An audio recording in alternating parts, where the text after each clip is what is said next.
ഇന്നലെ ഈ ഫുഡ് ട്രക്കുകൾ ഇങ്ങോട്ട് കൊടുത്തുവിടുന്നു. അന്നേരം കൊടുത്തുവിടുന്നപ്പോൾ തന്നെ ആദ്യത്തെ ട്രക്കുകൾ വന്നപ്പോൾ തന്നെ എമാർ അതിനെ തട്ടിക്കൊണ്ടുപോയിട്ട് എമാർ ഉടനെ തന്നെ സാധനം വിൽപ്പനയിലും വെച്ച് പലയിടത്തും.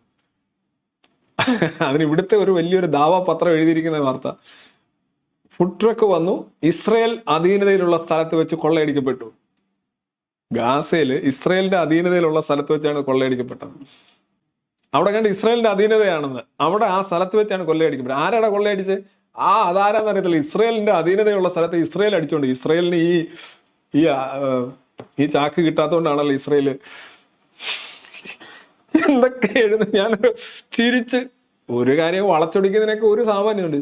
ഇസ്രയേൽ അധീനതയുള്ള സ്ഥലത്ത് വെച്ച് കൊള്ളയടിക്കപ്പെട്ടു എന്ന് പറയുമ്പോൾ ആരായിരിക്കും? അത് ഇസ്രയേലുകാരായിരിക്കും. നമുക്ക് ഇതുവരെ ആഹാരവും മറ്റു കാര്യങ്ങളും ഒന്നും അനുവദിക്കാതിരുന്നാണ്. ഇപ്പോൾ നമ്മുടെ ചക്കര UN എല്ലാം കൂടെ കുറച്ച് ഫുഡ് ട്രക്കൊക്കെ അങ്ങോട്ട് അയച്ചപ്പോൾ ഇസ്രയേലുകാർ അതും കൊള്ളയടിച്ചുകൊണ്ട് പോയി. പ്രാർത്ഥിക്കടാ അവനെതിരെ.